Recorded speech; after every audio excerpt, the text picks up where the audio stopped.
Les maths N15, N16, donc les deux leçons qu'on vient de voir, les exercices. Donc la situation de problème, les parents d'Amalia déménagent de Toulouse, ils partent vivre dans une maison qu'ils ont fait construire à Menton. Donc là, le problème il est en 4 parties, donc faites bien partie par partie, sinon vous n'allez rien comprendre. Donc la partie A, Amalia demande à ses parents le plan de la maison pour connaître la dimension de sa chambre. Elle voit l'échelle qui est au 1 centième. Donc au 1 centième, ça veut dire 1 cm, c'est égal à 100 cm dans la réalité. Et 100 cm, c'est égal à 1 mètre. Donc en fait, 1 cm sur son plan à Amalia, ça sera 1 mètre dans la réalité. Ça sous-entend que si elle veut là quelque chose qui fait 2 mètres dans la réalité, bah sur son plan, ça va faire 2 cm. C'est juste un changement d'unité. Quand c'est au 1 centième. C'est l'échelle la plus facile. Sur le plan, sa chambre mesure 5 cm de long et 3,5 cm de large. Donc ça, c'est sur son plan. Donc quelles sont les dimensions réelles de sa nouvelle chambre? Voilà ce qu'on vous demande. Donc, je pense que si vous avez bien compris, c'est très très rapide. Ensuite, pour le B, Amalia dessine son lit sur le plan de sa nouvelle chambre. Alors, elle va d'abord mesurer son lit dans la réalité. Son lit mesure 1,10 m de large et 2 mètres de long. Donc, combien elle va faire son lit, hein? Quelles seront les mesures de son lit sur le plan? Elle va mesurer combien sur le plan pour avoir un lit qui fait 1,10 m de large et 2 mètres de long. Donc ça, c'est pour la partie N15 de la leçon. Et après, C et D, ce sera plutôt sur N16. Donc le jour du déménagement, Amalia et ses parents partent à 5h30 du matin. Elle suit le parcours sur une carte. À 10h30, son père lui dit qu'ils ont parcouru 410 km. Donc il faut déjà savoir combien de temps elle a mis pour faire les 410 km. Hein.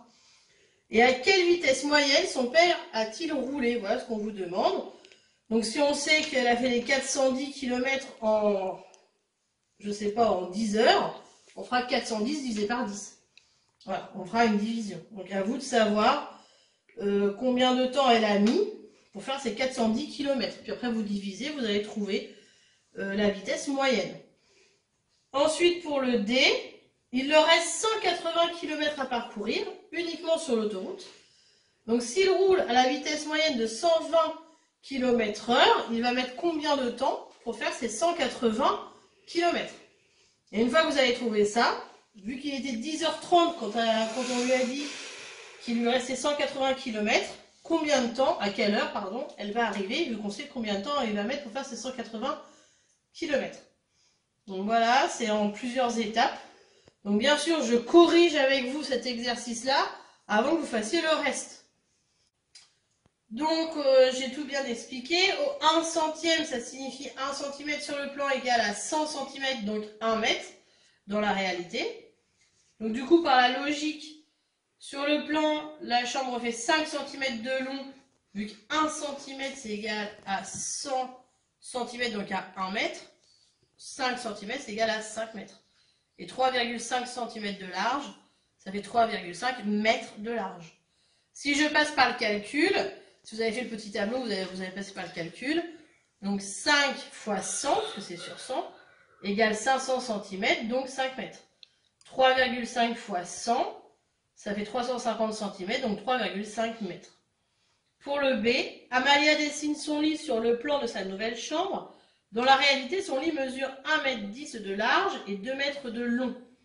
Quelles sont les mesures de son lit sur le plan? Donc là, on vous demande le travail inverse du A. Donc le B, on est toujours à la même échelle. Donc 1 centième, ça signifie 100 cm. Donc 1 mètre dans la réalité, c'est égal à 1 cm sur le plan. Donc dans la réalité, le lit mesure 1,10 m. Ça veut dire qu'il fera 1,10 cm de large sur le plan. Dans la réalité, il fait 2 mètres de long, donc il fera 2 cm de long sur le plan.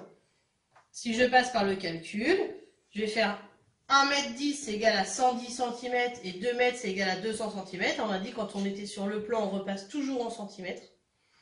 Ensuite, on va diviser, puisqu'on fait l'exercice inverse. Donc 110 divisé par 100, parce que c'est au 1 centième, ça fait 1,10 cm. Et 200 divisé par 100, ça fait bien 2,00, donc 2 cm. Donc on retombe à la même chose qu'à la logique, hein, c'est heureusement. Parfois, on n'a pas besoin de calcul, en fait, la logique suffit.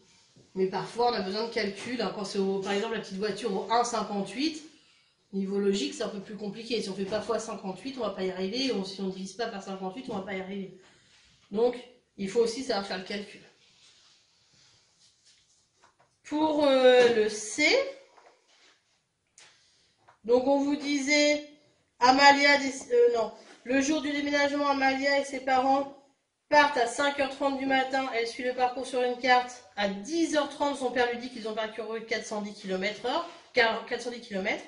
Il fallait donc savoir combien de temps on avait mis entre 5h30 et 10h30. Donc moi j'ai fait une soustraction. 10h30 moins 5h30, ça fait 5h. 30 moins 30, ça fait 0. 10 moins 5, ça fait 5. Hein, on n'a même pas besoin de chercher. Donc on sait qu'en 5 heures, elle a parcouru 410 km. Et moi je veux savoir sa vitesse moyenne. Alors, je vous ai dit, attention, on divise. Donc 410 divisé par 5 et on trouve 82. Donc en moyenne, son papa il a roulé à 82 km/h. Donc ça reste une moyenne parce que des fois il a roulé à 60 puis des fois il a roulé à 110. Hein. Donc en moyenne, quand on additionne tout sur l'heure, il a fait 82 km/h. Pour la question suivante, pour la question D, on vous disait, il leur reste 180 km à parcourir uniquement sur autoroute, donc il va rouler à 120 km/h. Donc, s'il fait 120 km en 1 heure, ça veut dire qu'il fait 60 km en une demi-heure. Donc, les 120 plus 60, ça fait 180. Donc, 1 heure plus une demi-heure, ça fait 1h30. Donc, il leur reste 1h30 de trajet à 120 km/h. Et comme il était 10h30 quand elle a demandé, 10h30 plus 1h30, ça fait midi. Il est 12h. Donc, voilà pour la réponse.